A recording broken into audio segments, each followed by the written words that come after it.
The bullet should have been impossible. 1,200 meters through a wall of sand so thick that visibility dropped to absolute zero. Yet Senior Chief Haldane watched through thermal imaging as another fighter collapsed, the seventh in 90 seconds, each one dropping with a precision headshot from a shooter who could not possibly see her targets. He keyed his radio with hands that refused to stop shaking. Who the hell is taking those shots? The answer came back in a voice as calm as still water. Ghost is on station. Continuing engagement. 3 days earlier, the helicopter touched down at Forward Operating Base Cobra in a swirling cloud of Syrian dust. Chief Petty Officer Adrian Vasquez stepped onto the tarmac with her rifle case in one hand and her deployment bag slung across her shoulders. The heat hit her like a physical wall, but she had grown up in El Paso watching dust storms roll across the desert, and extreme temperatures had never bothered her the way they bothered others. Before we continue, drop a comment and let us know where you're watching from. Maybe you have known someone who had to prove themselves when nobody believed they could. A petty officer with a clipboard approached her and checked her transfer orders. Chief Vasquez, he said without looking up, Senior Chief Haldane is expecting you at the team building. He pointed vaguely toward a cluster of hardened structures near the eastern perimeter. She thanked him and started walking, already aware of the eyes following her progress across the base. She found the team building easily enough. Inside, a dozen men in various states of tactical preparation looked up as she entered. The conversations died one by one until the room held nothing but silence and the hum of air conditioning units fighting the desert heat. Senior Chief Brock Haldane emerged from a back office. He was everything his reputation suggested, tall, heavily muscled, with a shaved head and scars that told stories she could probably guess. His eyes moved over her with the kind of assessment she had experienced 100 times before, the calculation of whether she belonged or whether she was a problem to be solved. "You're the sniper asset," he said. It was not a question. "Chief Petty Officer Vasquez," she replied. "Reporting is ordered." Haldane nodded slowly. "Your quarters are in Building 7, east side of the compound." He did not add that Building 7 was the furthest structure from the team area, but she understood the message clearly enough. "You can stow your gear and report to the range at 0600 tomorrow. We will see what division thinks they sent us." A younger SEAL near the window, his name tape reading Kershaw, snorted loud enough for everyone to hear. "Maybe she can help with target practice," he said. "Holding them up, I mean." Laughter rippled through the room. Haldane did not join in, but he did not correct it either. His silence was its own kind of endorsement. Vasquez let the moment pass without response. She had learned years ago that words meant nothing in places like this. Only performance mattered. Only results. She asked where she could zero her rifle, received a dismissive gesture toward the eastern range, and left the building with her dignity intact and her anger carefully controlled. The walk to Building 7 took her past the motor pool, the chow hall, and a small supply depot where a female specialist was inventorying crates in the afternoon heat. The woman looked up as Vasquez passed and offered a small nod of recognition, one outsider acknowledging another. Vasquez returned it and kept walking. Her quarters were sparse but functional. A rack, a footlocker, a small desk with a lamp that flickered when she tested it. She unpacked methodically, placing her rifle case on the rack with the care of someone handling a living thing. From her bag, she removed a worn journal filled with range calculations and personal notes. Then she removed a photograph in a simple frame, two snipers smiling at the camera in what looked like happier times. She studied the face of the man beside her for a long moment before placing the frame face down on the desk. A knock at her door interrupted her. She opened it to find a man in his mid-40s wearing the insignia of a chief warrant officer. His name, tape, read Brennan. "Chief Vasquez," he said. "I am the intelligence officer here. I wanted to welcome you personally." She invited him in, curious about the visit. Brennan glanced at the face-down photograph, but said nothing about it. "I requested you specifically," he said. "What you did in Mosul caught attention at levels you probably do not know about. We have a situation developing here that might require exactly those capabilities." Vasquez kept her expression neutral. "Mosul was complicated. I read the after-action reports, Brennan said. 27 confirmed kills in a single engagement during a sandstorm. Shots that should not have been possible. He paused. We might need that kind of impossible here. Soon. Before she could respond, he was already moving toward the door. Get some rest, he said. 0600 comes early. And Chief, do not let Haldane get under your skin. He is a good operator, but he has blind spots. After he left, Vasquez sat on a rack and stared at the face-down photograph. Whatever had happened in Mosul, whatever reputation it had earned her, it had also cost her something she could never get back. The man in that photograph had been her spotter, her partner, her best friend, and she had not been able to save him. She turned off the flickering lamp and lay in the darkness, listening to the distant sounds of the base and the whisper of sand against her window. In the team building, Senior Chief Haldane gathered his men close. She is not one of us, he said, his voice carrying the weight of absolute certainty. She never will be. Whatever happens, we handle our business ourselves. Understood. The team responded in unison, and somewhere in the Syrian night, a storm system began building on the horizon.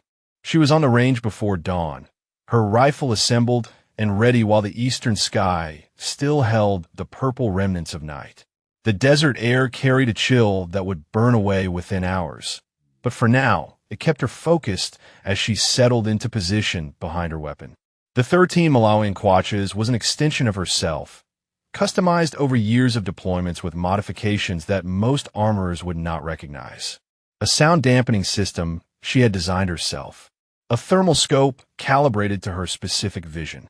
A trigger pull adjusted to break at exactly 2.3 pounds. The weight her father had taught her was perfect for precision work.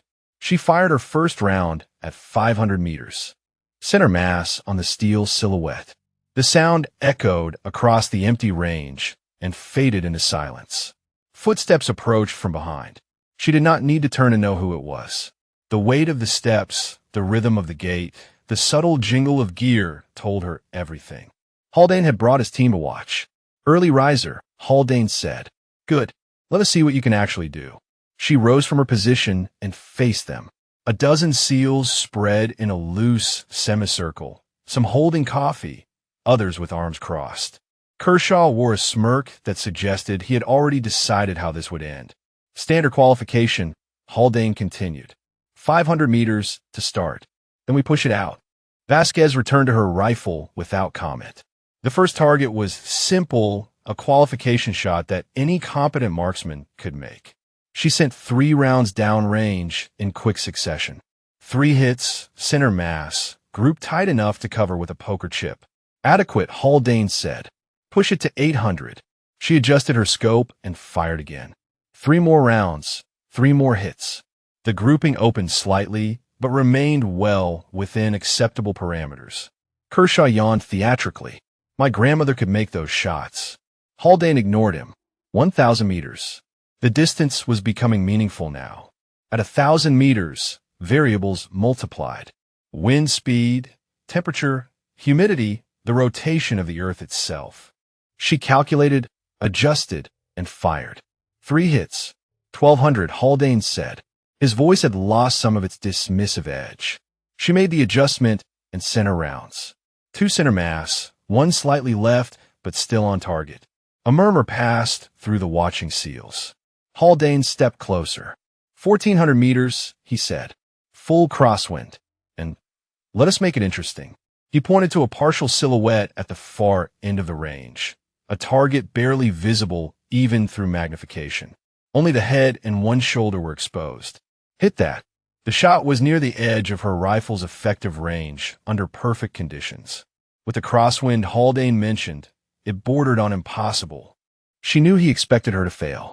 She could feel the anticipation radiating from the men behind her. She settled into position and began her calculations. Wind from the east at approximately 15 knots with gusts to 20. Temperature rising, which would affect air density. The target was 1,183 meters away. Not 1,400, but she did not correct him. Let them underestimate. She closed her eyes. Kershaw laughed out loud. Was she doing, praying? She was not praying. She was listening. The wind had a voice if you knew how to hear it. Her father had taught her that in the El Paso desert when she was 7 years old. The sand tells lies, he would say, but the sound tells truth. Listen, Mija. Colors bloomed behind her closed eyelids. The wind was a ribbon of pale blue, streaked with gold where it gusted stronger. The target itself was a dark red shape, pulsing with heat differential against the cooler desert air. She could see the shot before she took it, the trajectory mapped in her mind like a line of light. She opened her eyes and fired. The round traveled for nearly 2 seconds before it struck. Even at this distance, she heard the distinctive ring of lead on steel. The partial silhouette rocked backward from the impact. Headshot. Silence fell over the range. She rose from her position and began collecting her brass. Haldane's expression had gone unreadable. That target was defective, he said. We will need to re-qualify you on a proper course. She did not argue. There was no point. Men like Haldane did not change their minds based on single demonstrations. They changed their minds based on results that could not be denied. And even then, some of them never changed at all. The team dispersed, conversations resuming in low voices. But one man lingered.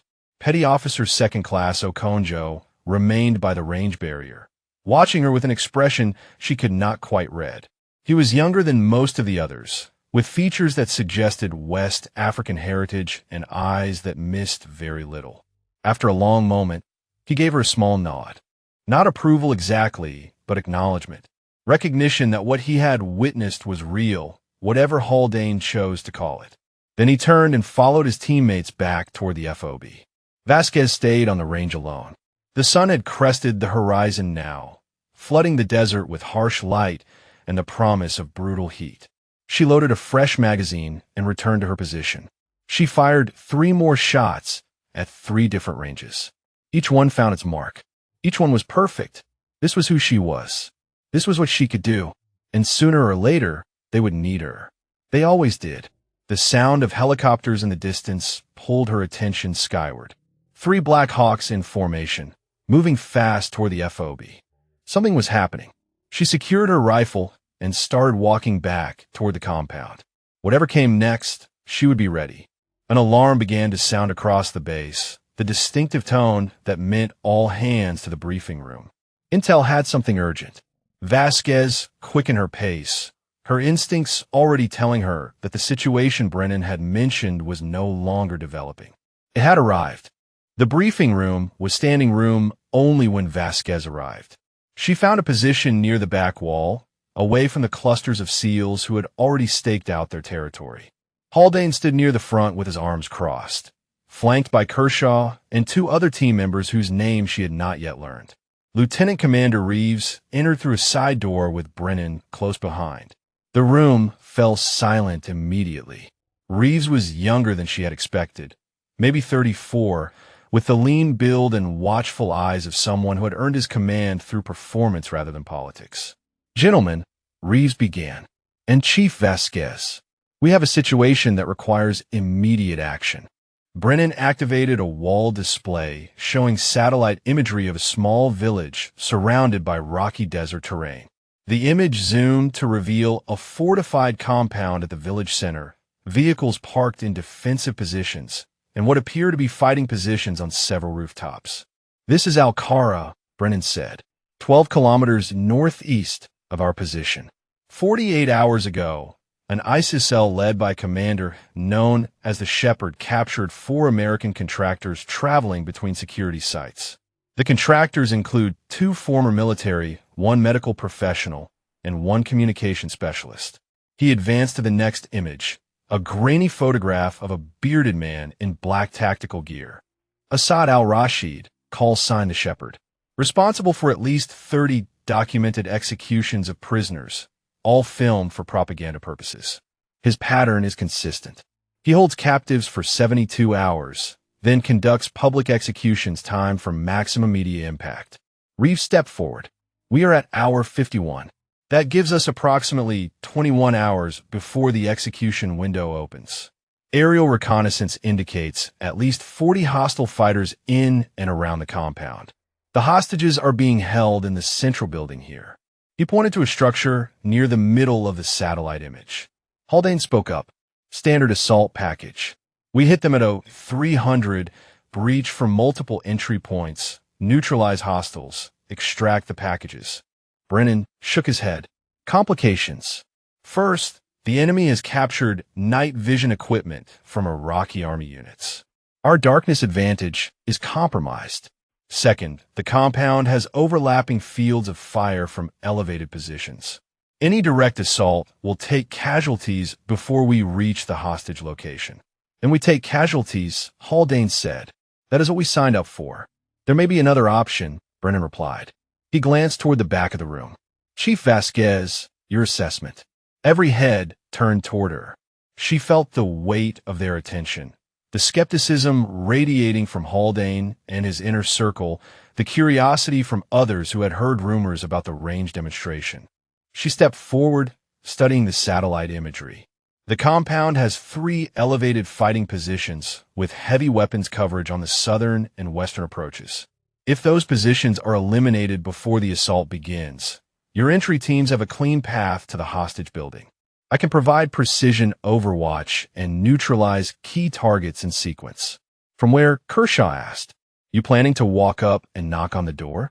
She pointed to a rocky ridge on the northern edge of the image. This elevation provides line of sight to all 3 heavy weapon positions plus the central compound. Range approximately 2,000 meters. Haldane laughed, a short, harsh sound. 2,000 meters at night, with no direct observation of targets. That is not Overwatch. That is wishful thinking. Vasquez kept her voice level. I have made similar shots under worse conditions. The room went quiet. Brennan cleared his throat. Chief Vasquez was the primary shooter during the Mosul convoy incident. Single engagement, 27 confirmed kills during a sandstorm that reduced visibility to near zero. The silence deepened. Even Haldane seemed momentarily uncertain how to respond. Reeves looked between them. I want tactical options from both perspectives on my desk in 2 hours. We briefed final plans at 1800. He paused. There is one more complication. Weather Service is tracking a major sandstorm system moving toward our AO. Current projections put it over the target area beginning tomorrow evening and lasting 36 to 48 hours. That settles it, Haldane said. We hit them tonight before the storm arrives. Brennan shook his head again. New intelligence as of 30 minutes ago. The Shepherd has moved his execution timeline. He is planning to kill the hostages during the storm when our drone coverage will be impossible.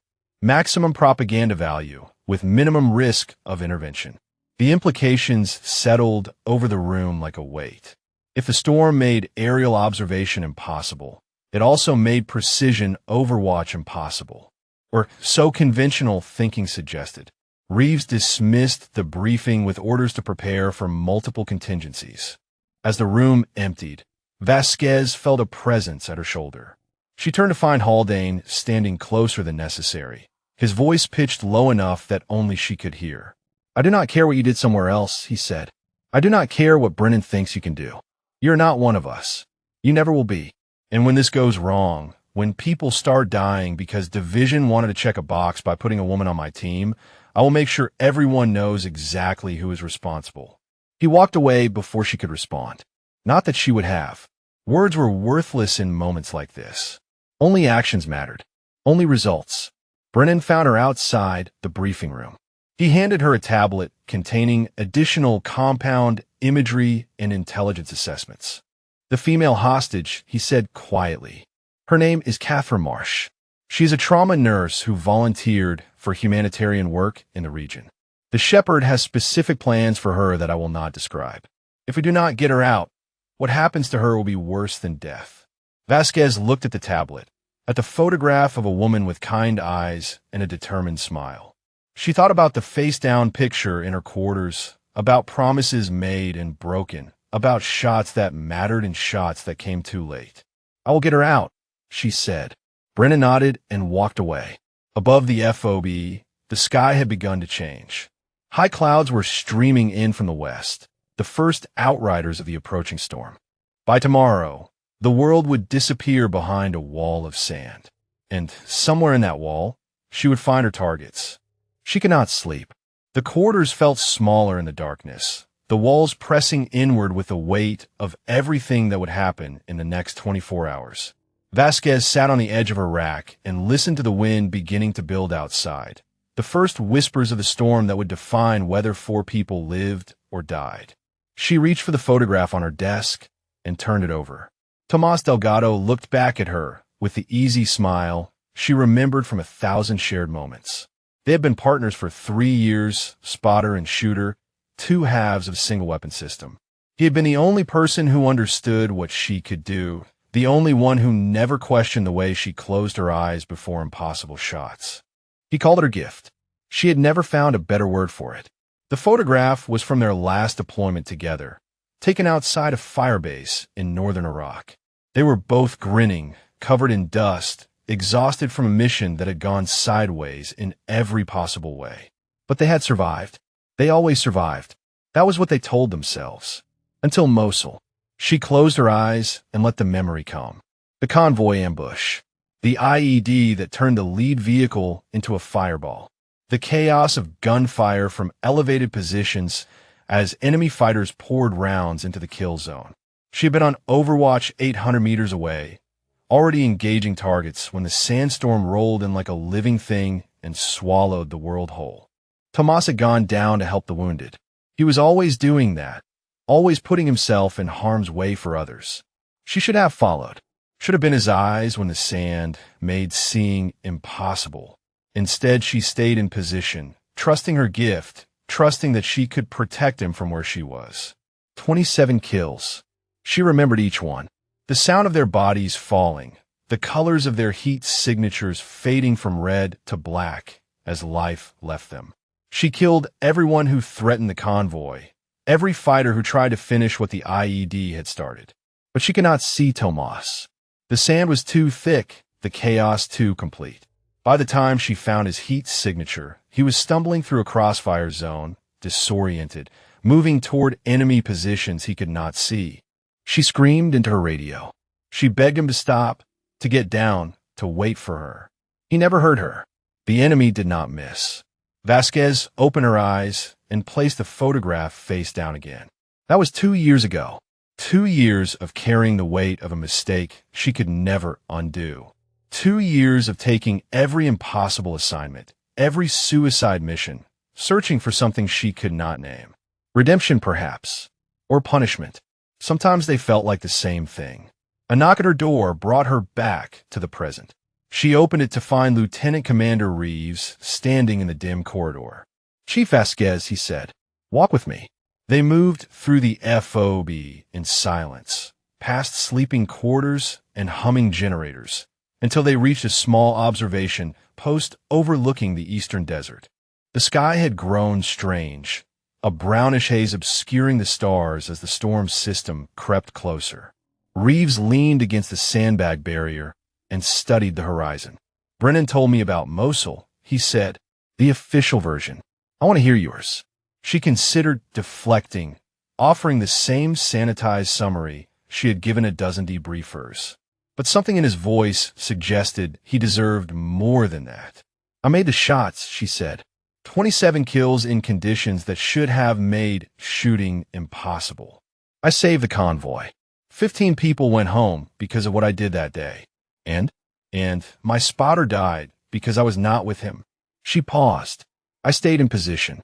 I thought I could protect him from 800 meters away through a sandstorm.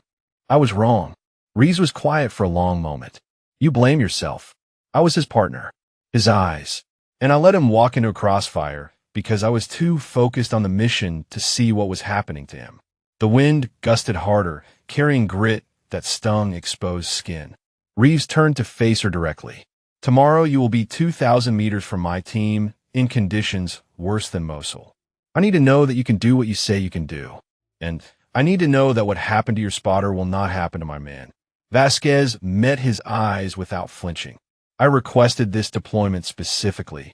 When Brennan reached out, I volunteered before he finished explaining the situation. Because what happened to Tomas taught me something I will never forget." "What is that?"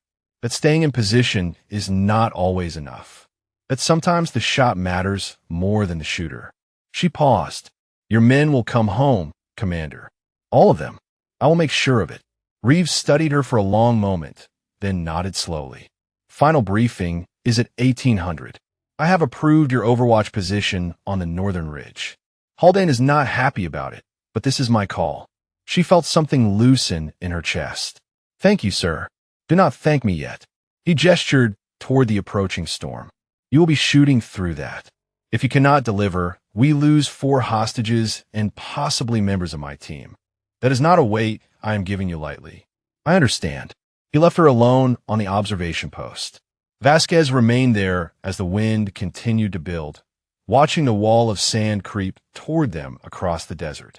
Somewhere beyond that wall, for Americans were waiting to die. Somewhere beyond that wall, the shepherd was preparing his cameras and his knives. She thought about Tomas, about the shots she made and the ones she could not take, about the color of sound and the geometry of impossible trajectories. 27, she whispered to the rising wind. Just like before. 27 to make it right. The storm answered with a howl that sounded almost like agreement. The storm arrived ahead of schedule. By 1400 hours, the sky had turned the color of bruised copper and visibility had dropped to less than 200 meters.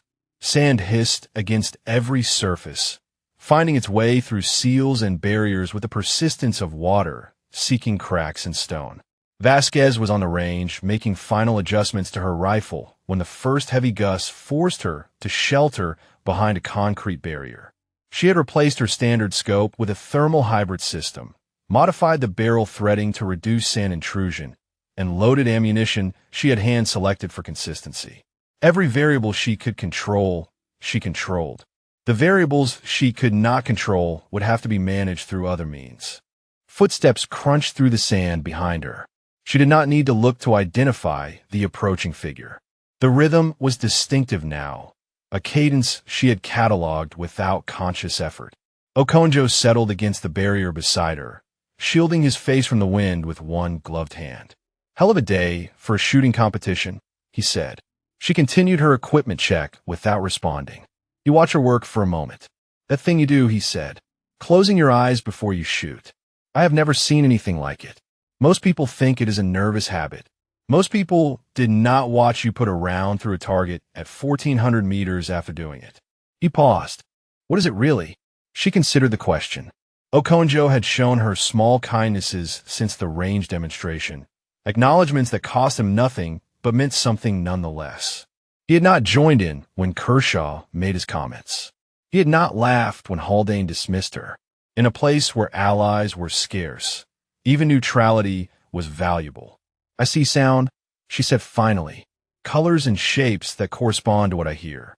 When I close my eyes, I can track movement through auditory patterns even when visual confirmation is impossible. Okonjo stared at her. That is not possible, and yet you watched me do it. He was quiet for a long moment, processing. My grandmother back in Lagos, he said slowly. She has something similar. She calls it a gift from the old gods. Uses it to know when people are sick, to sense things others cannot perceive. The elders in our village treat her like a prophet. What do you think it is? I think the world is stranger than most people want to admit. He shrugged, and I think if you say you can shoot through that storm, I'm inclined to believe you. The wind gusted harder, pelting them with grit. Vasquez secured her rifle and turned to face him properly for the first time. You did not have to come out here, she said. Okonjo's expression shifted, something complicated moving behind his eyes. I know what it is like to be the one nobody believes in. When I showed up at Bud S, I was the smallest guy in my class. Instructors took bets on how fast I would ring out. Other candidates treated me like I was already gone. He paused. I graduated third in my class. Proved every one of them wrong. But I remember how it felt to have nobody in my corner. She nodded slowly. Thank you. Do not thank me yet. He stood and brushed sand from his gear. Thank me when we all make it back tomorrow. And for what it's worth, I told Reeves I want to be in the first breach team. If your shooting is as good as advertised, I want to be the one who benefits from it. He disappeared into the swirling sand, leaving her alone with the howling wind and the weight of expectation she had placed upon herself. The final briefing convened at 1800 in the underground command center. the only structure on base where the storm's fury was reduced to a distant rumble. Maps covered every surface, annotated with approach routes, firing positions, and contingency plans. Reeves outlined the operation with clinical precision. 2 vehicle teams would approach from the south, using the storm as cover. Vasquez would insert on foot to the northern ridge, a 90-minute movement through terrain that would be nearly impossible to navigate in zero visibility conditions. Once in position, she would eliminate the heavy weapon emplacements and provide overwatch for the assault. Haldane raised objections at every opportunity. The timeline was too tight. The visibility made coordination impossible. Relying on a single sniper for critical fire support was tactical suicide. Reeves listened to each concern and overruled them one by one. The decision had been made. The mission would proceed. As the briefing concluded, Brennan pulled Vasquez aside and pressed a folded paper into her hand. "Updated compound layout," he said quietly. "Thermal imaging from 30 minutes ago. The Shepherd has added guards around the hostage building. You will need to account for at least 4 additional targets." She studied the layout, committing the new positions to memory. The total hostile count had risen to 47 confirmed fighters. 47 targets in a compound she would be observing from over 2 kilometers away through a sandstorm that reduced visibility to 0.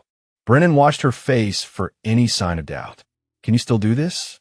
She folded the paper and tucked it into her vest. "I can do this." He nodded and walked away. Around her, SEALs were conducting final equipment checks, testing communications gear, loading magazines with the mechanical efficiency of men who had done this 100 times before. None of them looked at her. None of them acknowledged her presence. She returned to her quarters for the last time before insertion. Her rifle waited on the rack, cleaned and loaded and ready. The face-down photograph sat on the desk where she had left it. She picked it up and looked at Tomas one more time. "I will not fail them," she said to his frozen smile. "Not this time."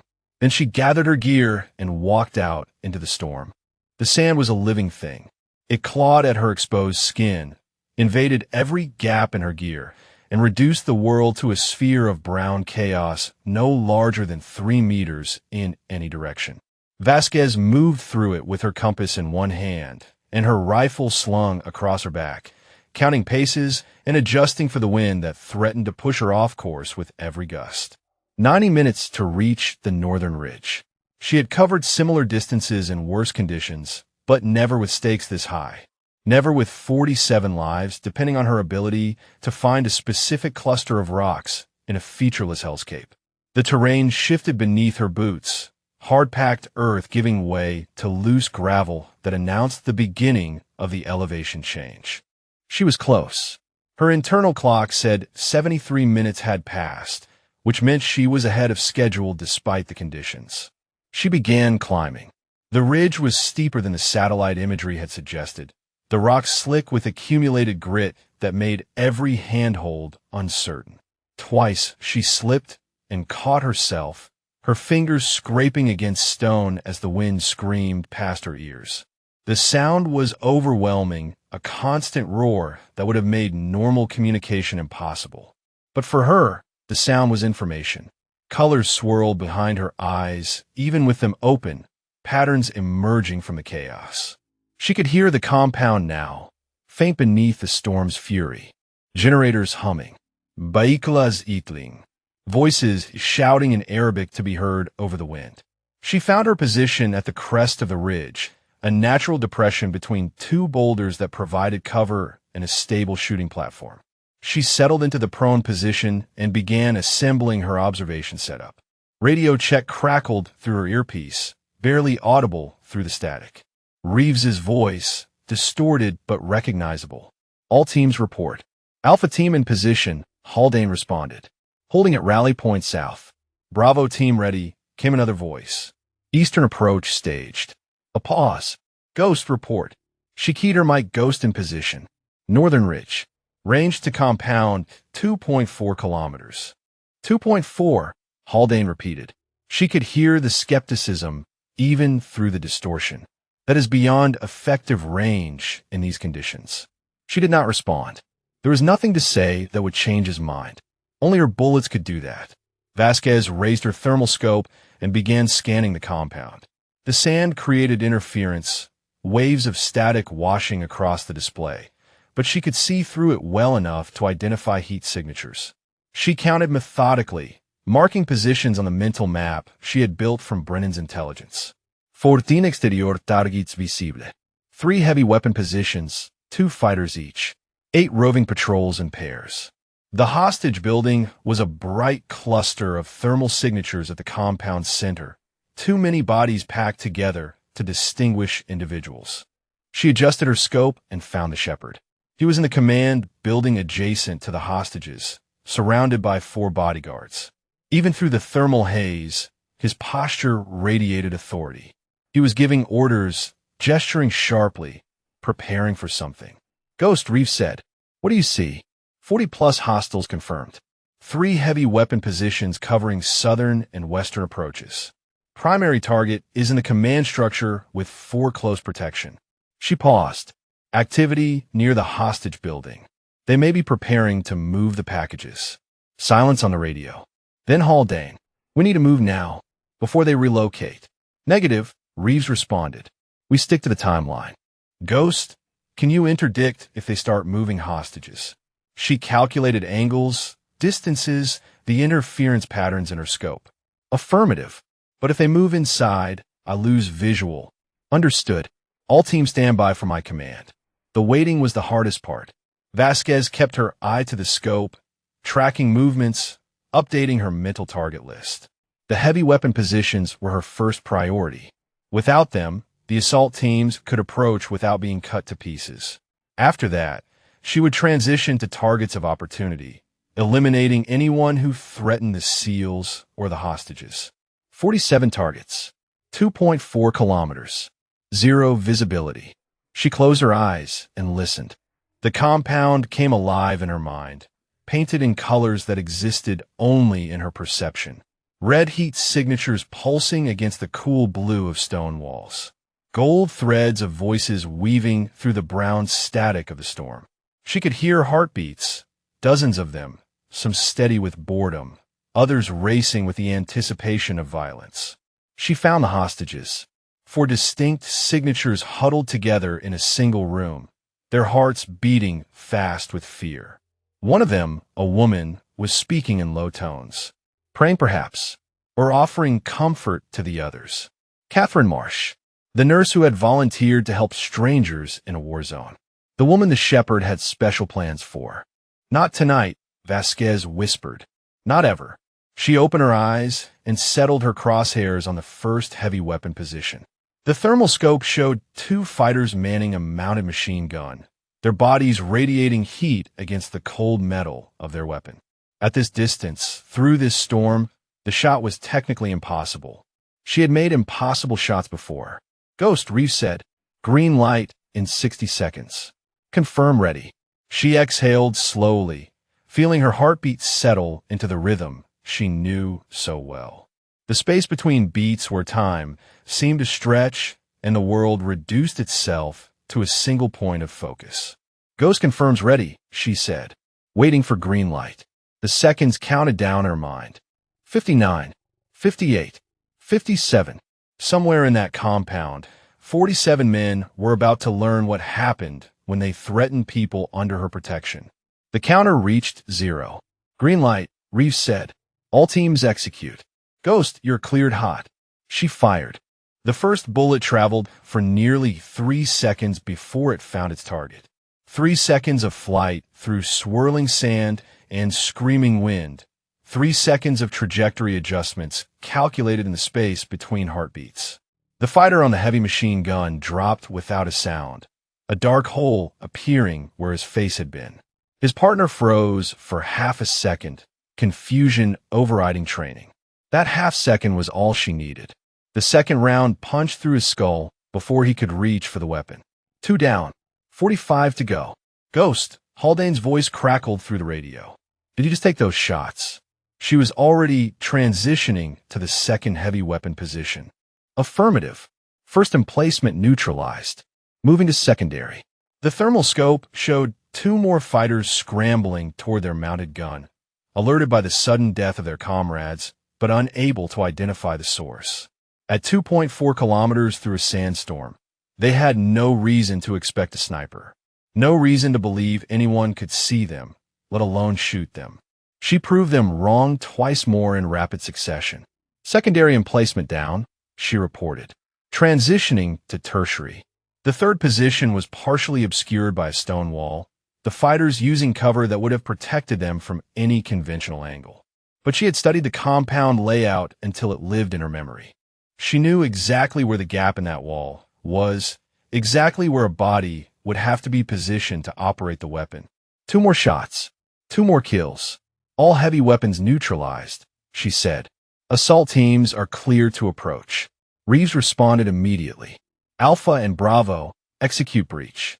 Ghost, shift to Overwatch and engage targets of opportunity. The compound erupted into chaos. Even through the storm, she could hear the explosions as the SEALs breached the southern wall. Gunfire crackled in overlapping waves, muzzle flashes appearing as bright blooms on her thermal display. The enemy fighters, suddenly aware they were under attack, began moving toward defensive positions. She started killing them. Each shot required individual calculation. Wind speed had shifted, gusting harder from the east. Sand density affected bullet velocity in ways that changed by the second. She adjusted, recalculated, fired. A fighter running toward the breach point dropped mid-stride. Another spinning to engage the SEALs collapsed before he could raise his weapon. 8, 9, 10. The radio chattered with tactical updates. Alpha Team encountering resistance in the western corridor. Bravo Team pinned near the motor pool. Casualties being reported, none fatal yet, but the situation was deteriorating. Ghost, Okonjo's voice cut through the noise.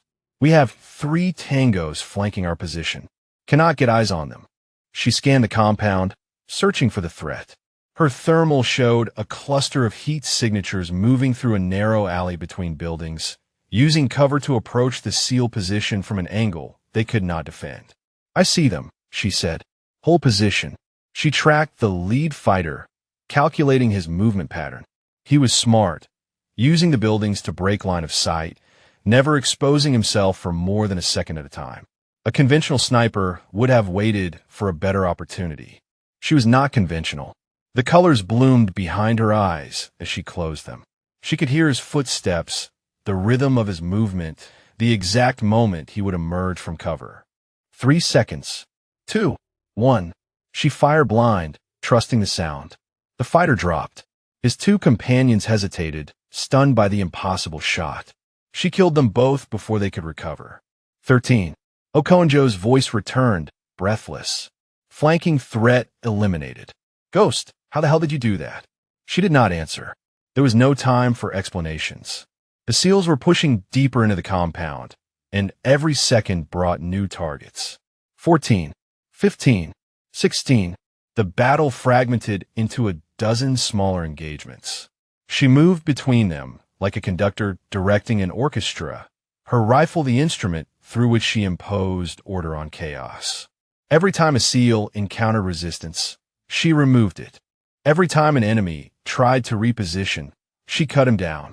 17, 18, 19, 20. Her shoulder ached from the repeated recoil. Her eye burned from the strain of staring through the thermal scope. But she did not stop. Could not stop. Not while her people were still in danger. Alpha Team reached the hostage building. Haldane's voice came through the radio, tight with controlled tension.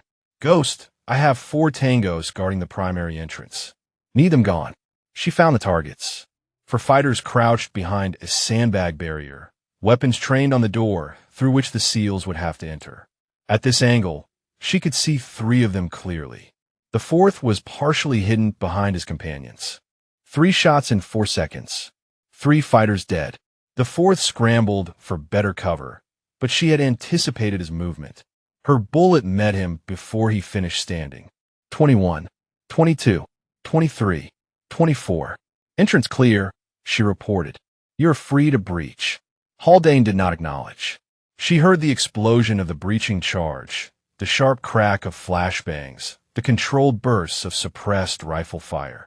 Then his voice, strained but steady. Buildings secured. 4 hostages accounted for. But we have a problem. She scanned the structure, searching for whatever had concerned him. What is it? The shepherd is not here. He moved before we breached.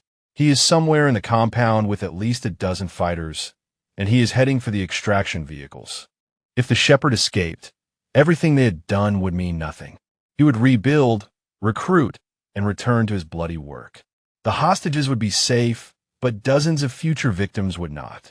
Vasquez shifted her scope, searching for the man who had caused so much suffering.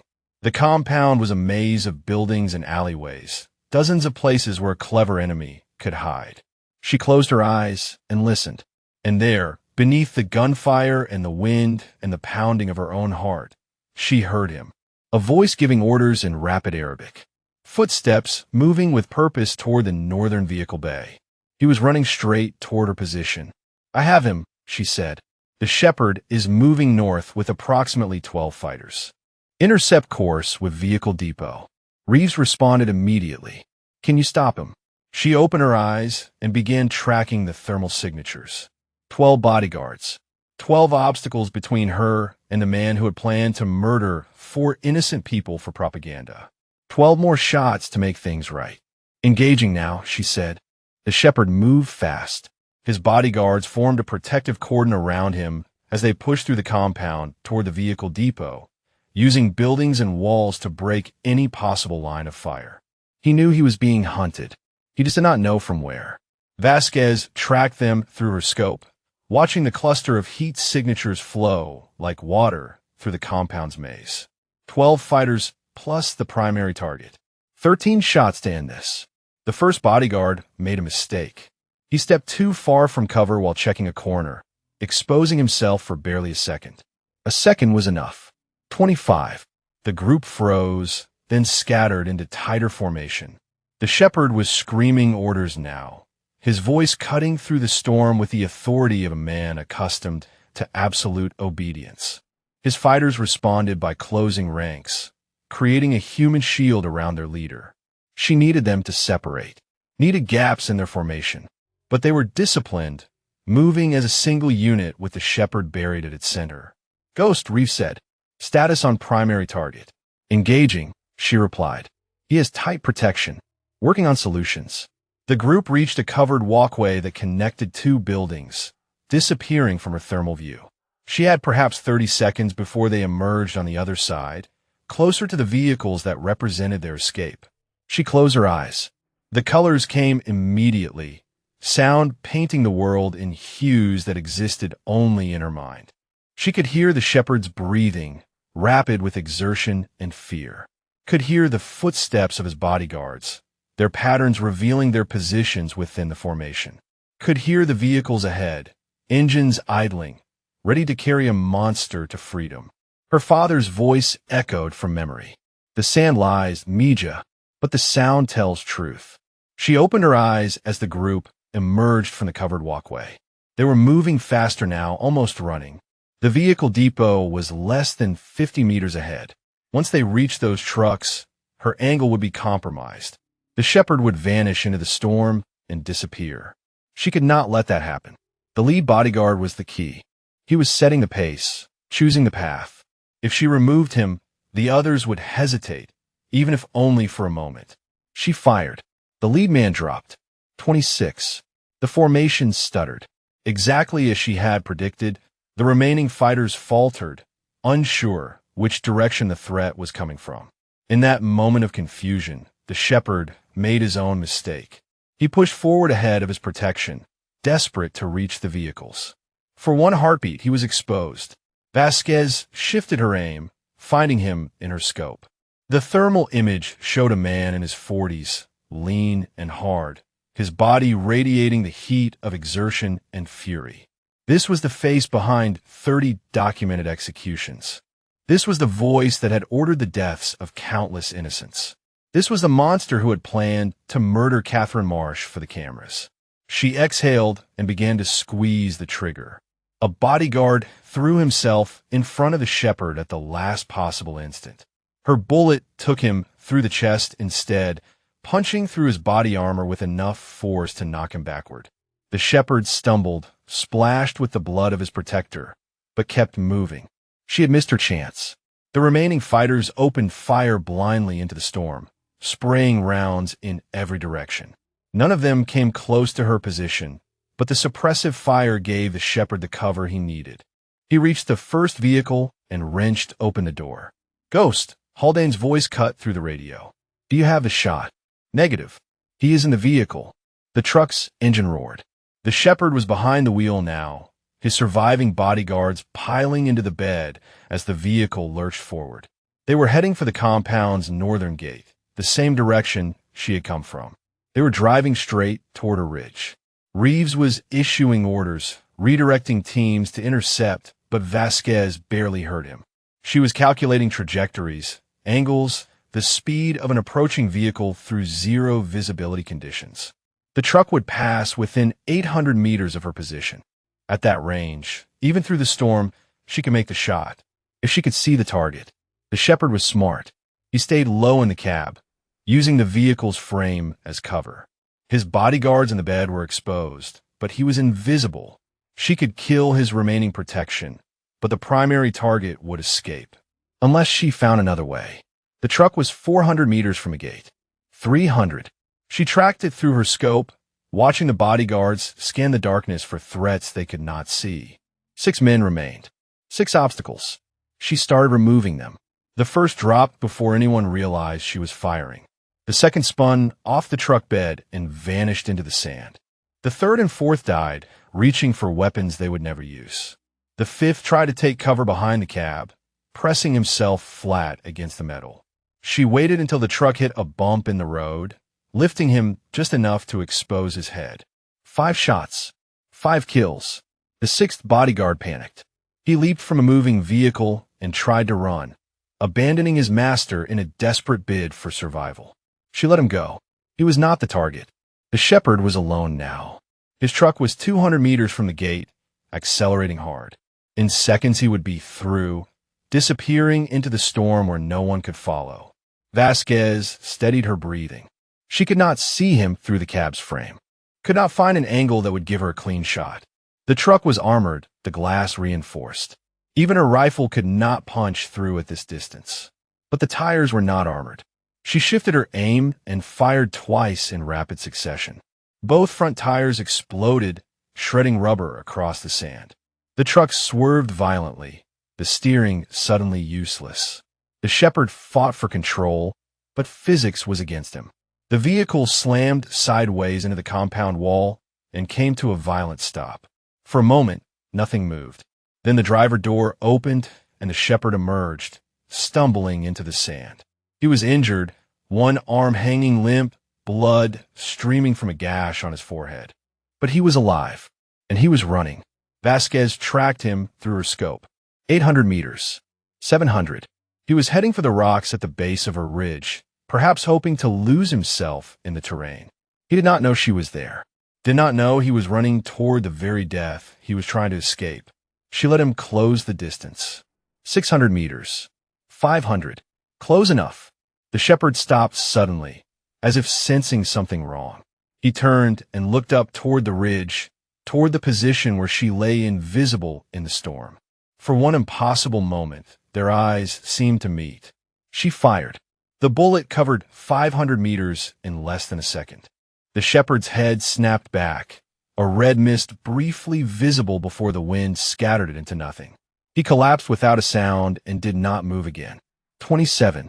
Vasquez lowered her rifle and let out a breath she had not realized she was holding. Her hands were trembling, her shoulders screaming with pain, right burning from the strain. But it was done.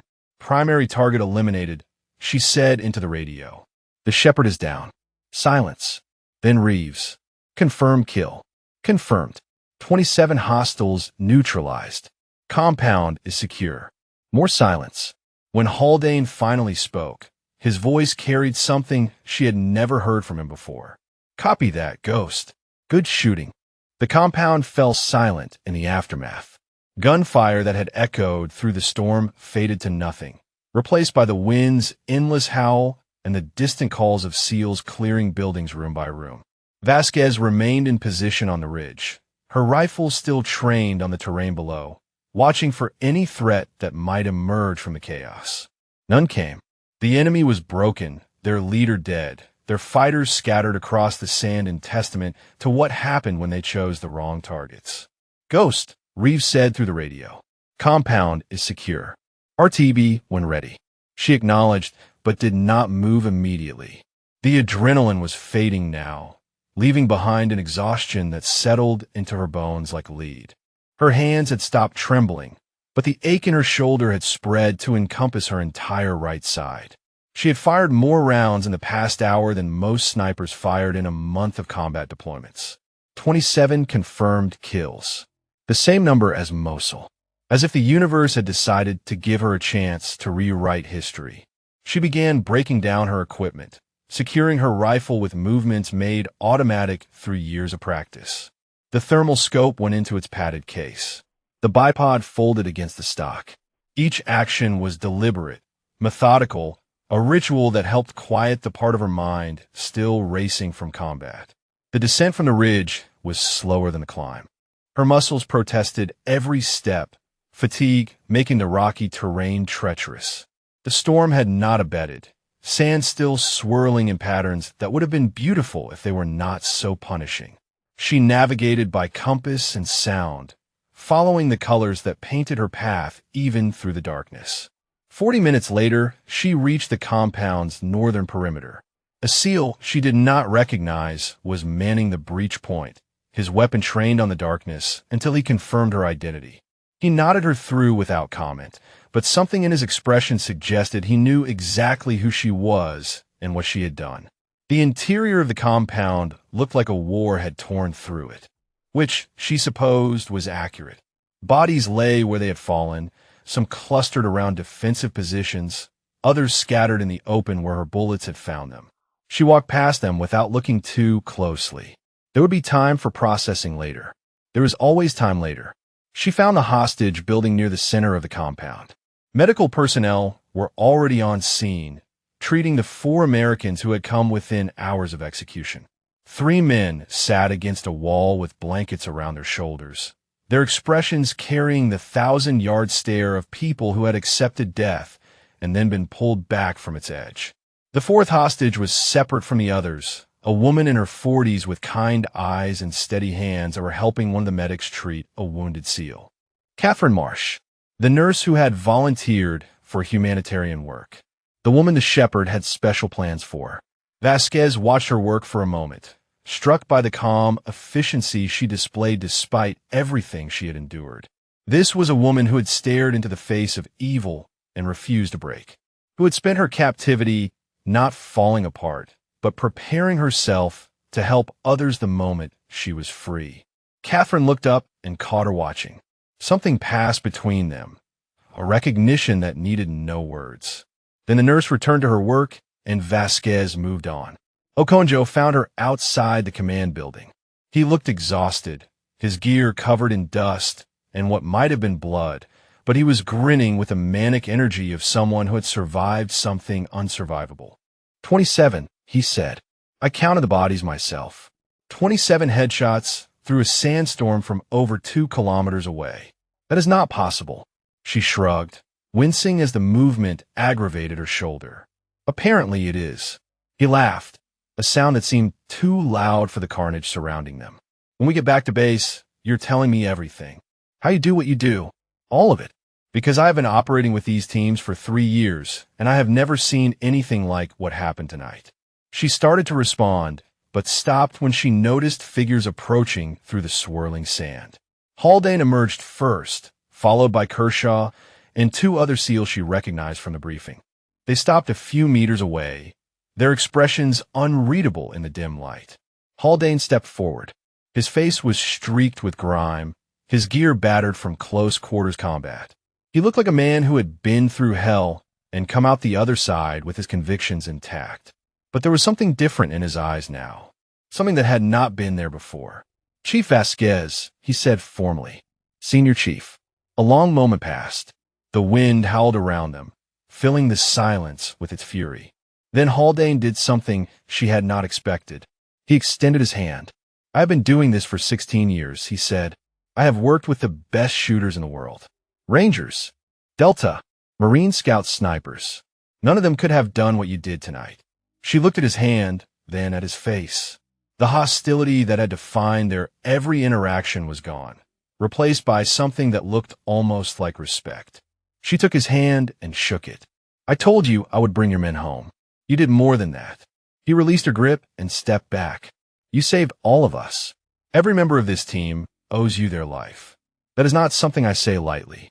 Kershaw shuffled forward, looking uncomfortable. He would not meet her eyes directly. "Chief, I said some things when you arrived. They were out of line." She considered letting him squirm, considered making him spell out exactly what he was apologizing for. But there was no satisfaction in grinding a man down when he was trying to make things right. "Forget it," she said. "We have all said things we regret." He nodded gratefully and retreated behind Haldane like a scolded child seeking protection. Reeves arrived with the rest of the command element, his face carrying the controlled relief of a leader whose mission had succeeded against impossible odds. He surveyed the scene, taking in Vasquez standing among his SEALs like she belonged there. "Extraction inbound," he announced. 15 minutes. I want everyone ready to move." He paused and looked directly at Vasquez. "Chief, when we get back, there's going to be a lot of paperwork about what happened here tonight. Commendations, after-action reports, the kind of attention that comes with doing something extraordinary." She shook her head. "I do not need attention, Commander. I just needed the mission to succeed. What you need and what you have earned are two different things." He allowed himself a small smile. 27 confirmed kills through a sandstorm. That is going to be talked about for a very long time. The extraction helicopters appeared as distant lights in the swirling darkness, growing larger as they descended toward the compound. Vasquez gathered her gear and prepared to move, her body protesting but her mind finally quiet. 27 shots, the same as Mosul. But this time, everyone had come home. This time, she had not failed. The helicopter ride back to FOB Cobra was quiet. SEALs who had been shouting tactical commands an hour earlier now sat in exhausted silence. Their bodies slumped against the airframe as the aircraft carved through the thinning edges of the storm. The hostages were on a separate bird, already en route to medical evaluation at a larger base where counselors and doctors waited to begin the long process of recovery. Vasquez sat apart from the others, her rifle case across her knees and her eyes fixed on nothing. The adrenaline had fully drained now, leaving behind a hollowness that was familiar from past operations. The body's way of processing what it had done, what had been required to do. 27 lives ended by her hand in less than an hour. She did not feel guilt exactly. These were men who had chosen to kidnap innocents, who had planned murders for propaganda, who would have done far worse if given the chance. But she felt the weight of it nonetheless. Every sniper did, if they were honest. The ones who did not feel anything were the ones you worried about. The helicopter touched down at Cobra just as dawn began to break through the dissipating storm. The sky was shifting from brown to orange to pale blue, the sun reclaiming territory that had belonged to the sand for nearly 2 days. It felt like emerging from a tunnel into light. Medical personnel were waiting on the pad, but Vasquez waved them off. Her injuries were minor. Bruised shoulder, strained eye, scrapes from the rocky terrain. Nothing that required attention when others had taken actual bullets. She made her way to the armory first, turning in her rifle for cleaning and inspection. The armorer, a weathered sergeant with 30 years of service in his face, examined the weapon with professional interest. "Heard you had quite a night," he said. She did not respond. He ran his fingers along the barrel, checking for wear. "This rifle has stories to tell. 27 rounds through a sandstorm. Gonna have to recalibrate the whole system after that kind of abuse." It held up when it mattered. He nodded slowly. That it did.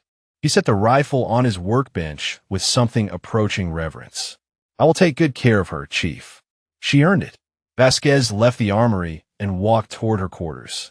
The base was coming alive around her, personnel emerging to assess storm damage and resume normal operations.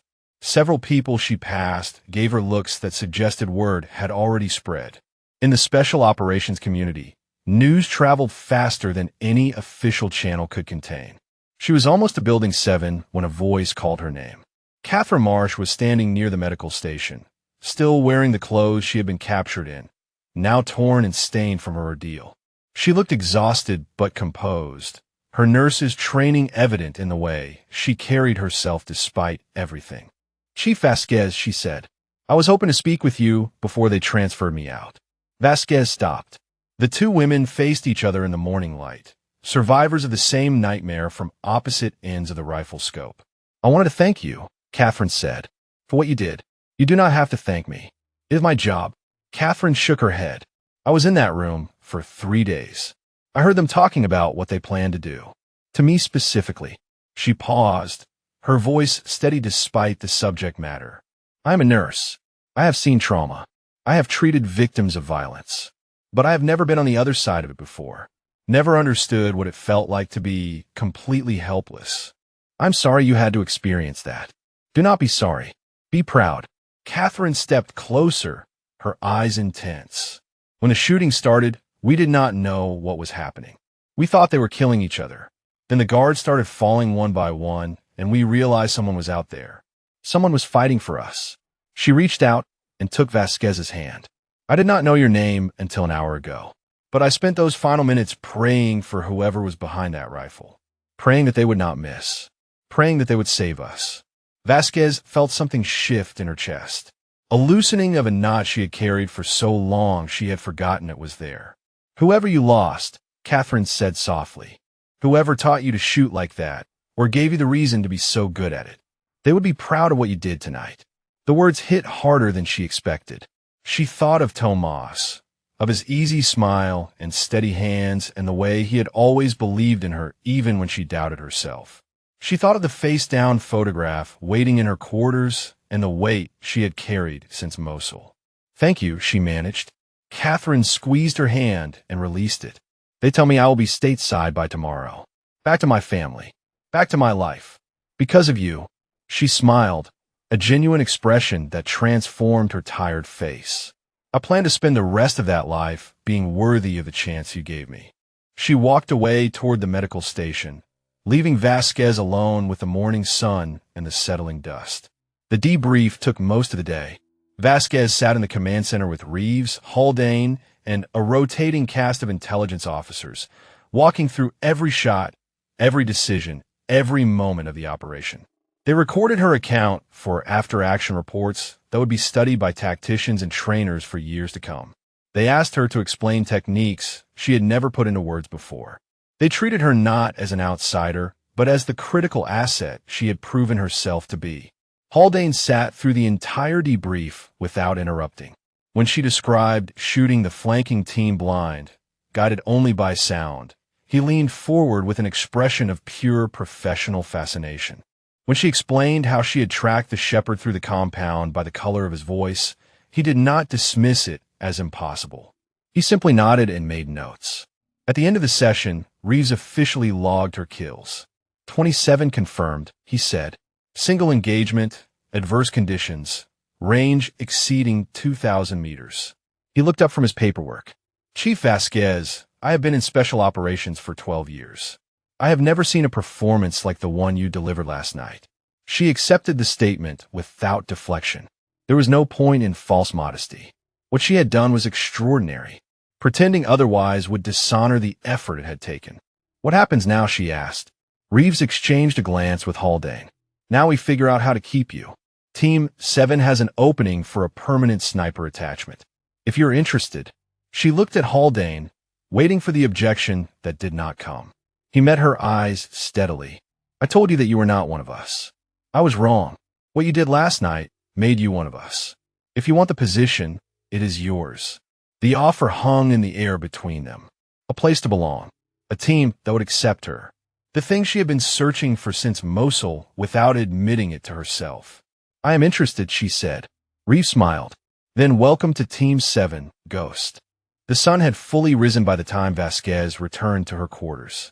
The storm had passed completely now, leaving behind a sky so blue and clear it seemed impossible that the world had been brown chaos just hours before.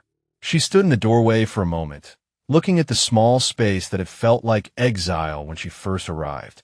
It did not feel that way anymore. She crossed the desk and picked up the photograph of Tomas. For the first time in 2 years, she did not immediately turn it face down. Instead, she sat on the edge of her rack and studied his face, letting herself remember the man behind the image. He had been her partner in every way that mattered. 3 years of deployments together, of shared meals and shared silences, of watching each other's backs in places where trust was the only currency that mattered. He had never questioned her gift, had never asked her to explain what she could not put into words. He simply accepted what she was and helped her become better at it. The night before Mosul, they had talked about the future, about what came after the uniform, after the deployments, after the endless cycle of violence and recovery. He wanted to open a shooting school for underprivileged kids, teach them discipline and focus the way the military had taught him, give them something to aim for besides the streets. She had promised to help him build it, had promised they would do it together. 24 hours later, he was dead. She had spent 2 years running from that promise, taking assignments no one else wanted, volunteering for missions that seemed designed to get her killed, searching for redemption in the crosshairs of her scope without ever finding it. Until last night, a knock at her door interrupted her thoughts. She set the photograph down, face up this time, and opened the door to find Okonjo standing in the corridor with 2 cups of coffee. "Figured you might need this," he said. "The good stuff, not the motor oil they serve in the chow hall." She accepted the cup and stepped aside to let him in. He entered and immediately noticed the photograph on the desk. "That him?" he asked quietly. "Your spotter, Tomas Delgado." She sat back down on the rack. "He died at Mosul, the same engagement where I made 27 kills." Okonjo settled into the desk chair, his eyes moving between her and the photograph. "You blamed yourself." It was not a question, but she answered anyway. "I stayed in position when I should have followed him. I thought I could protect him from 800 meters away. I was wrong." He was quiet for a moment, sipping his coffee. "My first deployment," he said finally. "I lost a teammate named Reyes. We were clearing a building in Fallujah, and I went left when I should have gone right. He took a round that was meant for me." She looked at him, seeing the old pain beneath his calm exterior. "I spent 2 years convinced I should have died instead," he continued. "Took every dangerous assignment I could find. Volunteered for things that made my commanders question my judgment." He met her eyes. "Sound familiar?" She almost smiled. "A little. You know what finally helped me? It was not the medals or the commendations or proving myself over and over again. It was accepting that Reyes would have been pissed if he knew I was wasting my life trying to pay for his death.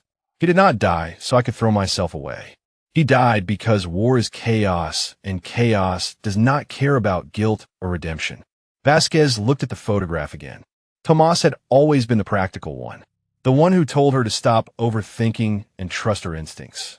If he could see her now, she knew exactly what he would say.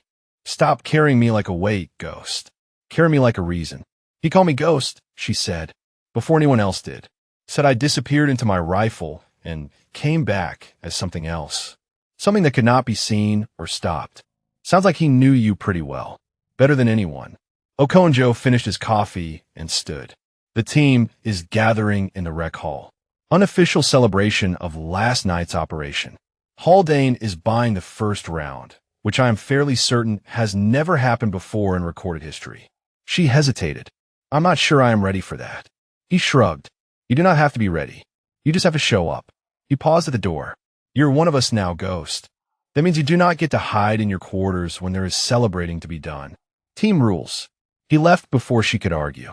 Vasquez sat alone in the silence, holding the photograph of a man who had believed in her when she did not believe in herself. She thought about everything that had happened since she arrived at this base. The hostility, the doubt, the impossible mission that had changed everything. She thought about Catherine Marsh, who was already on a plane back to her family because of what Vasquez had done. About the 3 other hostages who would see their loved ones again. About the SEALs who had come home without casualties because she had cleared their path through a wall of sand. 27 shots. The same number as Mosul. But the meaning was different now. In Mosul, 27 had been a reminder of failure, of the life she could not save despite all the lives she did. Here, 27 was something else entirely. It was proof that she could protect the people who depended on her. That her gift was not a curse, but exactly what its name implied. That Tomas had not died for nothing, because everything he had taught her, everything they had built together, had made last night possible. She stood and placed the photograph back on the desk. This time, she left it face up. "I will build that school," she said to his frozen smile. "Someday, when all this is over, I will build it for both of us." Then she straightened her uniform, opened the door, and walked toward the rec hall where her team was waiting.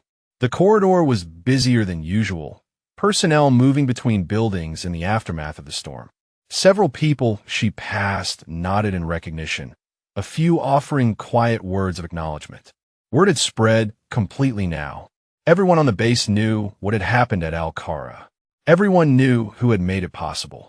She found the rec hall easily, following the sound of voices raised in the particular cadence of soldiers unwinding after combat. The door was propped open, letting in the evening breeze and the last light of the setting sun. Inside, Team 7 had claimed a corner of the room. Haldane sat at the center of the group, a drink in his hand and something approaching a smile on his weathered face. Kershaw was telling a story that involved expansive hand gestures and what sounded like significant embellishment. Other team members filled in around them, the easy camaraderie of men who had faced death together and emerged intact. Okonjo spotted her in the doorway and waved her over. She hesitated for just a moment, old instincts telling her she did not belong, that this was not her place. Then Haldane looked up and raised his glass in her direction. "Ghost," he called out, "get over here. I do not buy rounds for people who stand in doorways looking lost." Laughter rippled through the group. Not mocking laughter, but the inclusive kind that welcomed rather than excluded. She walked over and took the empty seat they had saved for her. 2 weeks passed at FOB Cobra. The rhythms of base life resumed, operations continued, and the sandstorm that had changed everything became another story told in rec halls and mess tents. But for Vasquez, nothing was quite the same as before. She trained with the team now. Morning PT in the Eastern Yard, tactical drills in the afternoon, range time whenever schedules allowed. Haldane ran the sessions with the same demanding intensity he always had, but his corrections came without malice, and his acknowledgments came without reluctance. She had earned her place. Everyone knew it. Okonjo became her regular spotter. They worked together on the range, developing the wordless communication that separated good sniper teams from great ones. He learned to read her silences, to anticipate when she needed space and when she needed grounding. She taught him to listen for the colors she saw, to trust sound when vision failed. He would never perceive the world the way she did, but he could learn to work within her system. One morning, she found him waiting at her quarters before dawn, 2 rifles slung across his back. "Brennan has new intel," he said. "Possible high-value target moving through the region. Reeves wants us on overwatch for the interdiction team." She grabbed her gear without hesitation. The weight of the rifle felt different now. Not like penance, like purpose. The mission went smoothly. She made 2 shots at long range through morning haze, eliminating sentries before the assault team breached. No casualties on their side. Target captured alive for interrogation. Textbook operation made possible by precision overwatch. On the flight back, Haldane caught her eye across the helicopter cabin. He nodded once, a gesture that carried more meaning than any words could have conveyed. She returned it and looked away, but not before she saw something in his expression that might have been pride. That evening, Reeves called her to the command center. She found him behind his desk, a folder open in front of him bearing official stamps and classification markings. "Have a seat, Chief," he said. She sat. "I received communication from SOCOM this morning. Your actions during the Al-Qara operation have been reviewed at the highest levels." He paused. "You are being recommended for the Silver Star." She processed the information without visible reaction. The Silver Star was the third highest combat decoration in the military. It was not given lightly. Additionally, Reeves continued, "Your after-action report has been flagged for inclusion in advanced sniper training curricula. The techniques you employed, particularly the sound-based targeting methodology, are being studied by instructors at every special operations school in the country. I was just doing my job, Commander. Your job saved 4 American lives and eliminated a terrorist cell that had been responsible for dozens of deaths." He closed the folder. "But that is not why I called you here." She waited. "Team 7 is deploying to a new theater next month. High-priority mission with significant sniper requirements." He met her eyes directly. "I want you on point for the entire operation. Primary overwatch, target selection authority, direct advisory role in mission planning." It was more than acceptance. It was trust at the highest level. The kind of trust she had not experienced since Tomas. "I would be honored," she said. Reeves smiled. "I hope you would say that." He stood and extended his hand. "Welcome to the team, Ghost." Officially this time. She shook his hand and left the command center with the setting sun painting the desert in shades of gold and red. The storm damage had been fully repaired now, the base restored to operational normal. But she could still see the marks if she knew where to look. Scars on buildings. Sand accumulated in corners that maintenance had not yet reached. Some marks did not disappear. They became part of the landscape. She found herself walking toward the eastern range without conscious decision. The targets were still set from morning drills, silhouettes standing patient in the fading light. She did not have her rifle, but she did not need it. This was not about shooting. The range was where she had first proven herself, where Haldane had tried to break her and failed, where Okonjo had first shown her a crack in the wall of hostility that surrounded her. It felt right to return here now, at the end of one chapter and the beginning of another. Footsteps approached from behind. She did not turn. "Thought I might find you here," Okonjo said. He came to stand beside her, both of them facing the empty range as darkness crept across the sand. "Heard about the Silver Star," he said. "Also heard about the deployment orders. Primary overwatch for the whole operation. That is a lot of responsibility. I can handle it. I know you can." He was quiet for a moment. "I talked to Haldane earlier. He said something I never thought I would hear him say." "What was that?" "He said you're the best shooter he has ever worked with." He paused. Then he said if anything happens to him out there, he wants you calling the shots. Literally. She absorbed this. Haldane trusting her with his life and the lives of his men. The same man who had told her she would never be one of them. "People can change," she said. "Some people. The ones who pay attention." He turned to face her. "What about you, Ghost? Have you changed?" She thought about the question. About the woman who had arrived at this base 2 weeks ago, carrying guilt like armor and looking for redemption in the crosshairs of her scope. About the photograph that now sat face up on her desk, no longer a reminder of failure, but a memorial to partnership. "I stopped running," she said finally, "from the past, from myself, from whatever I thought I needed to prove." She looked at him. "I found something I did not know I was looking for." "What is that?" "A team, a purpose, a reason to keep going that is not about punishing myself for things I cannot change." Okonjo nodded slowly. "Sounds like growth to me. Sounds like a beginning." They stood together in comfortable silence as the last light faded and stars emerged overhead. The same stars that had witnessed the sandstorm, the battle, the impossible shots that had changed everything. They did not care about human drama. They simply burned, constant and eternal, indifferent to the struggles below. But Vasquez cared, and now she had people who cared about her. If this story moved you, drop a comment about what resonated most with you, or share if you have known someone who proved the impossible was possible. The next morning, Team 7 gathered for deployment briefing. Vasquez sat in the front row, with Okonjo beside her and Haldane 2 seats down. Reeves outlined the mission parameters while maps and photographs flashed across the display screen. It would be dangerous. It would be difficult. It would require everything she had and possibly more. She could not wait.